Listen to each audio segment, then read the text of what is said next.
Ghosts and Goblins is a platforming run-and-gun published by Capcom that originates on the arcades.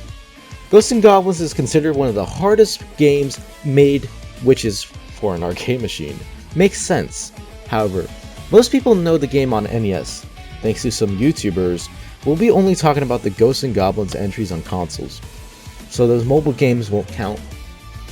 So let's get into this with our first game made way back in 1985. Walk, walk, walk.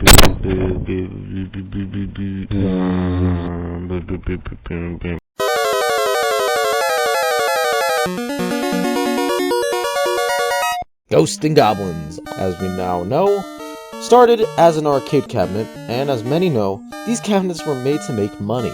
A simple game, have a movement along with an attack button and a jump button, but make the jump a Mega Man style jump, with a lot of bullshit behind the coding, makes a money grabbing game. When this was ported to NES, November 1st, 1986, you can see mass downgrades to the quality, compared to the arcade.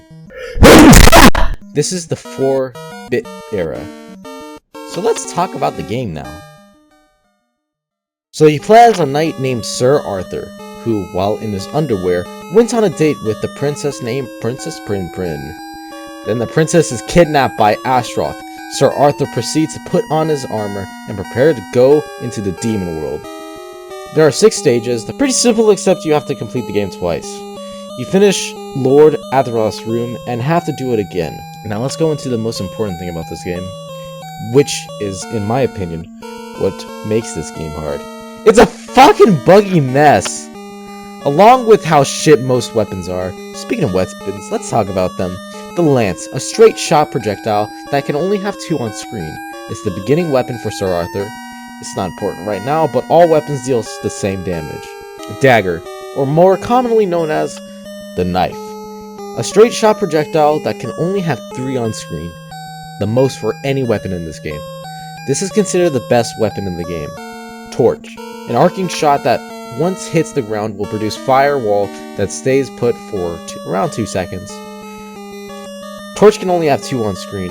It's considered the worst weapon in the game, which, no, not really. Because the axe! Alright, let's look at this axe.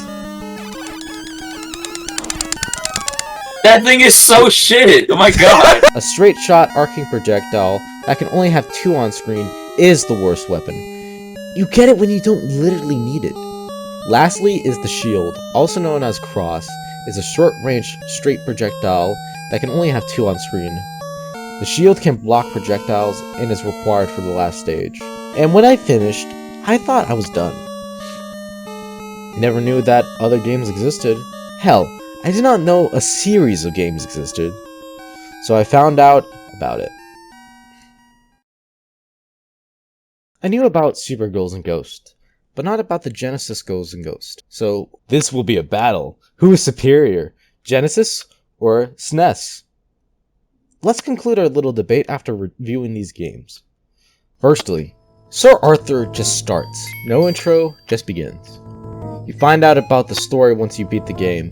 As stated before, you now can fire in 4 directions around you, making seemingly impossible kills possible.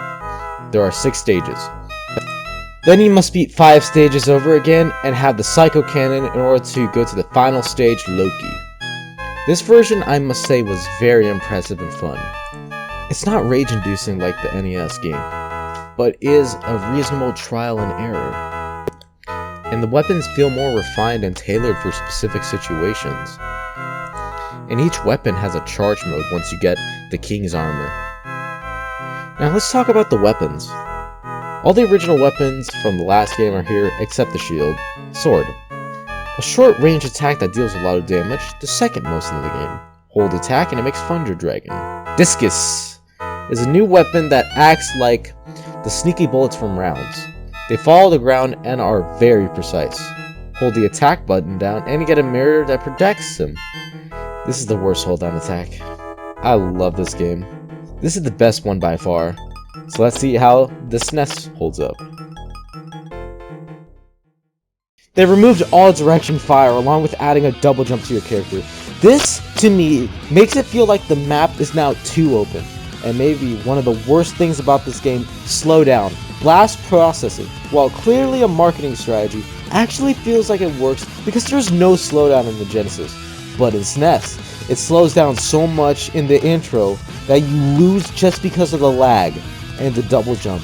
Oh, the double jump. This ability is so fucking bad that it feels worse than having the normal jump. Many jumps you see have you just spam jump in order to reach, say, a platform on the ground. And the enemies. These enemies just love to spawn wherever they want. Above ground, on the ground, behind the ground, you name it. It's so disruptive the way these fucking assholes spawn that even if you know what's going to happen and play the game like you have trust issues, you will die just because of the randomest bullshit these cunts throw at you. Not to mention the armor. Instead of you having with normal armor and upgrade into magic bronze armor in order to get the magic armor, bronze armor upgrades makes the weapon so ass. The flaming lance literally removes one extra projectile and doesn't even help.